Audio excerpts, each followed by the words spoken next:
these fish, they could be fined almost $2,000 per fish they have. Alright, so we have a nice school of fish coming up again. Pilots did a very good job. Finding us a lot of cool fish to see.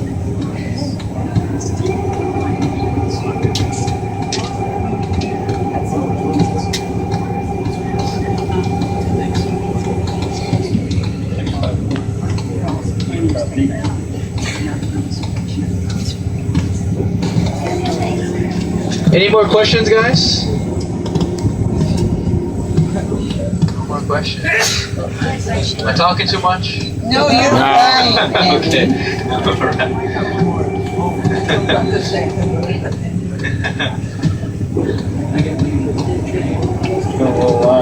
Alright, so we're gonna be heading offshore. We're gonna go out into deeper water.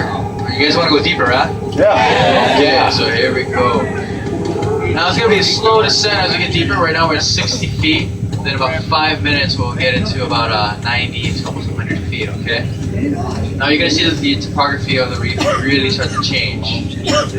Now, if any of these fish want to live away from the coral, they have to adapt to camouflage, to hide within their surroundings. So out there in deeper water, we normally see the octopus, my favorite creature to see out here. We also sometimes see large eels. At a certain size, the eels, when they're small, they're prey. And when they get bigger, then they become the predator. So they can venture out into deeper water and don't have to worry about anything trying to eat them. Smile. And what their favorite food is the octopus. So that's the reason why they're out there. They're trying to find all the octopus hiding. Get my picture. Video. Oh, video. Now the eel in Hawaiian is called puhi. P-U-H-I. Puhi. If you guys are snorkeling or scuba diving on your guys' vacation, try and be very aware of where you place your hands. In fact, I try not to touch the reef at all with my hands because my fingers look like the tentacles of the octopus. And the eels like to hide in cracks and crevices. And your hand could be placed right in the wrong spot at the right time for the eel to mistake your hand for an octopus. Now, the smart thing for the eel is that when it eats the octopus, they don't eat the whole thing. They just take up a few legs and let the octopus go because the legs will grow back. Good for us because they only take a couple fingers, not the whole hands. Yeah, well, yeah, ours won't grow back.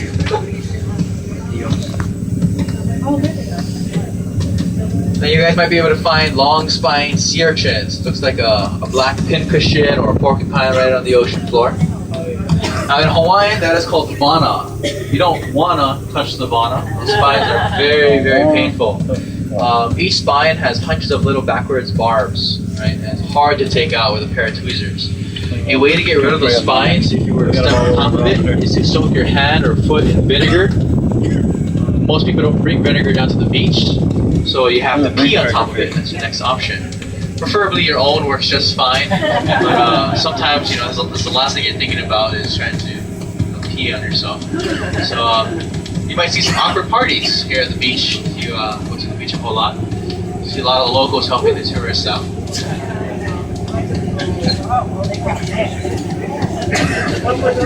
What was that?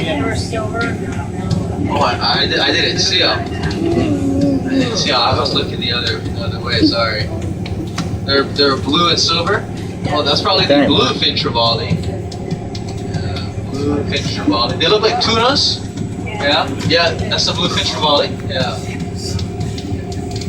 Now they're gonna be probably hide underneath the submarine. They're gonna use us like a Trojan horse. If we were to get close to a school of fish, they're gonna come out and start chasing and trying to eat those fish.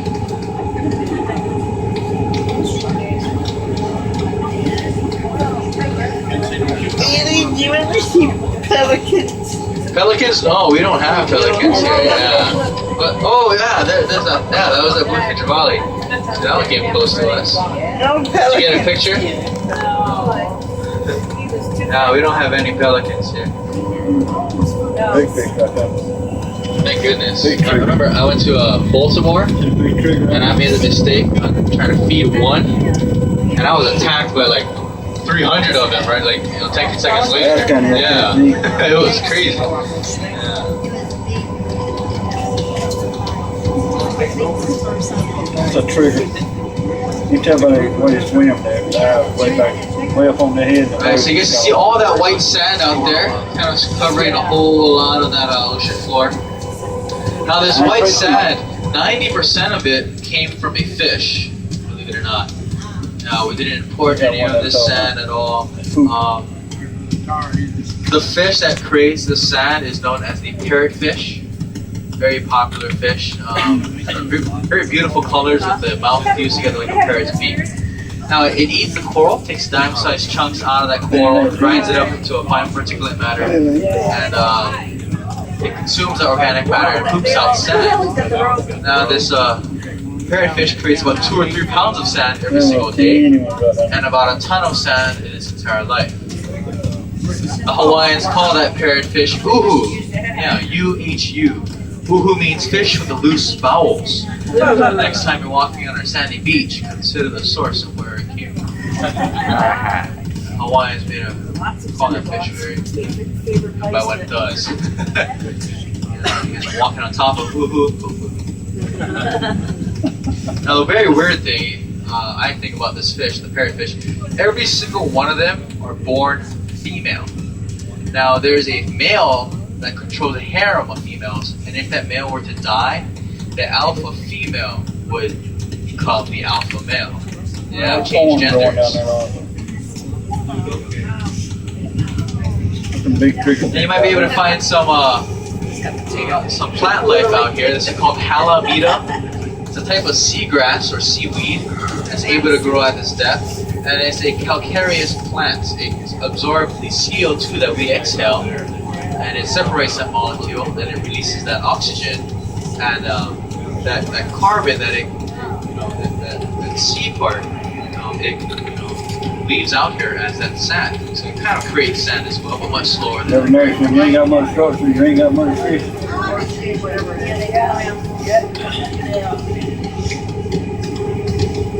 I need something to hang around.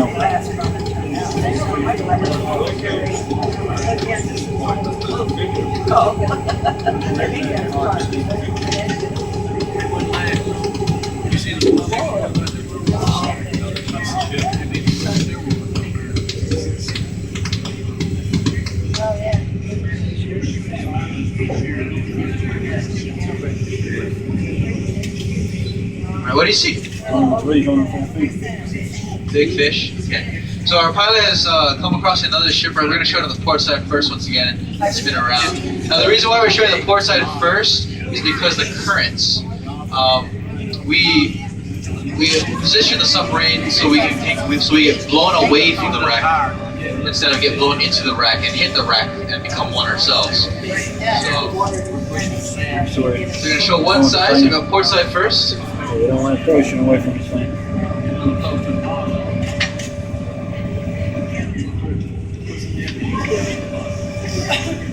Take a picture of that.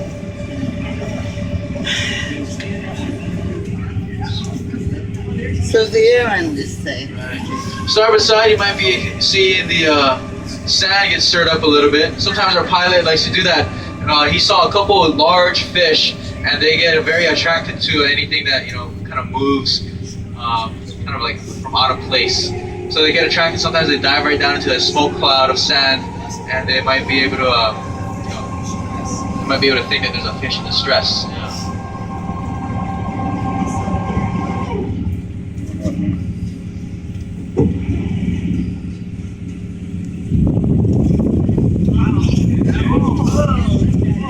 Oh, that is a big boy right there. That is a lua. That's that silver fish. Now that I'm just telling you that might be attracted to all that sand being stirred up. Yeah, he came in. You come over here. That's that ulua. He's probably almost 100 pounds. Wow. Yeah.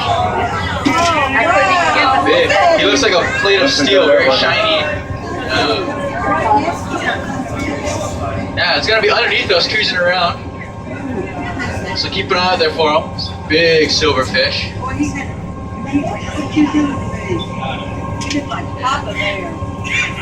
There he is, look at that. Oh my gosh. There he is. You see him? Starboard side? Right in front of me. Oh yeah, there he is. Starboard side, there he is. Cool. Oh, he's bulging on the left side of his stomach. He probably ate something really big. Whoa. That's a big fish, man.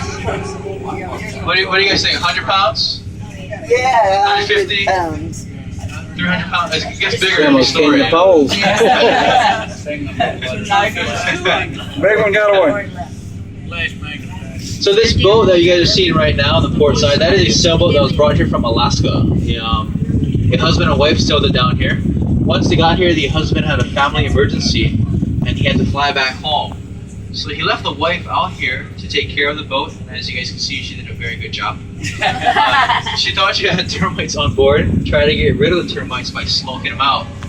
So she started a fire, lost control of the fire, and when the fire hit the propane tank for their gas stove, it blew a big hole in the side. Now she was okay. She actually hopped overboard long before the propane tank blew up. She swam over to a nearby boat, which was a cruise boat that was done for the night. So she climbed on board, she took her clothes off to let them dry, and she found the refrigerator and helped herself to a few drinks. The next morning, the crew members found her wearing nothing but a crazy smile, naming this boat the Naked Lady. The Naked Lady. I don't think the husband ever returns.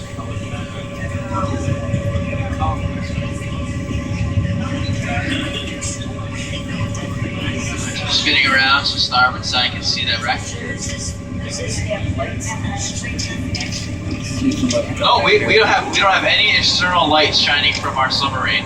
This is all from the sun. The sunlight can penetrate down to almost 800 feet.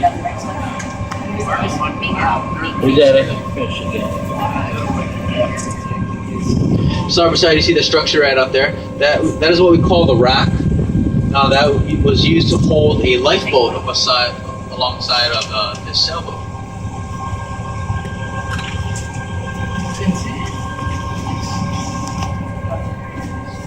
Right there.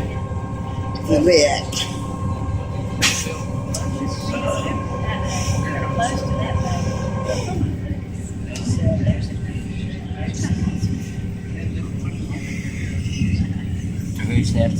Alright, oh yeah, there's that good fish I'll eat right there, starboard side. See the silver one? Its back is facing towards us.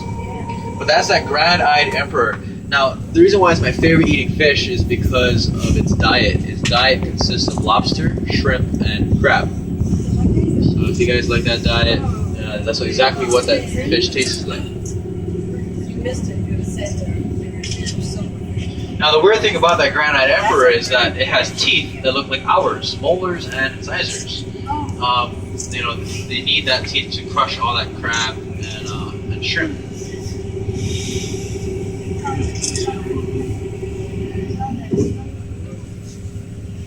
And the fish is super smart. I've only caught 2 of them in my lifetime right now, and the only way I've caught them was by spearing them. Now you can't fish for them because they can see your fishing line, and so they get scared and can swim away. Now to spear this fish, you have to get very close. My spear gun shoots it on 18 feet, which is pretty far, but somehow they know and they stay about 19 feet away. I'm sniffing. Yeah. Oh, goodness. Did we land yet? Holding up good, ain't it? Oh, not yet. Yeah, we're gonna land. You wanna land? Yeah. If we land, we can go outside and walk around, stretch your legs a little bit. Yeah. That's right. Alright, so pilot just told me we just landed. We're at 106. Kind of fluctuating back and forth between 106, 107. Welcome to the Atlantis Triple Digit Club. If you guys want to take a picture of the depth gauge, you can prove with your family and friends that you've been down here over 100 feet. So you guys can. If you guys are down here with your loved one, you guys can go ahead and give them the deepest hug or kiss they received today.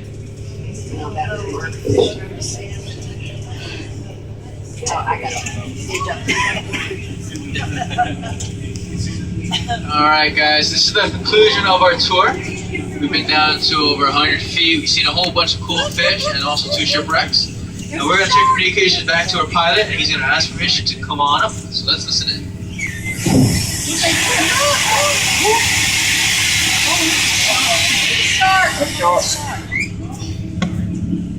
I thought I seen him go under that ship a while ago. Surface Atlantis 10 coming up from 107. We are offshore of the Lady. Request heading and clearing.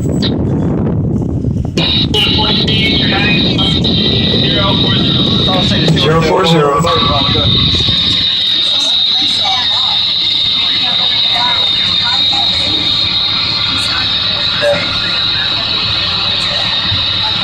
Very quick. Alright, So, we sent a did you large like bubble it? of air to the surface. I really enjoyed myself. Bubble of air. Yes, I You're gonna see did. a footprint, a marker up on the top for our surface crew to find out where we are. They're going to be our eyes. We don't have a periscope on top of our submarine. We got the economy class submarine on this one. And once the area is secure, we're going to be cleared to surface. line there? Right, this will be the fastest part of the dive. Our pilot will be filling up our air ballast tanks back over here, pushing out all the water. And we're going to rock it up like a giant bubble.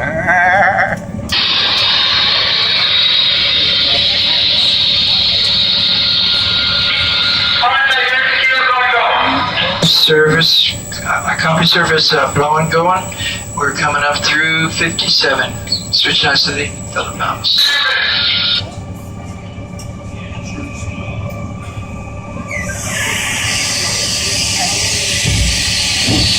Alright guys, so there we go. We are clear to surface. We're going to be coming on up really quick. If you guys lean forward towards the viewports, you guys might be able to hear or see all the bubbles. What's this rug? There's air bubbles.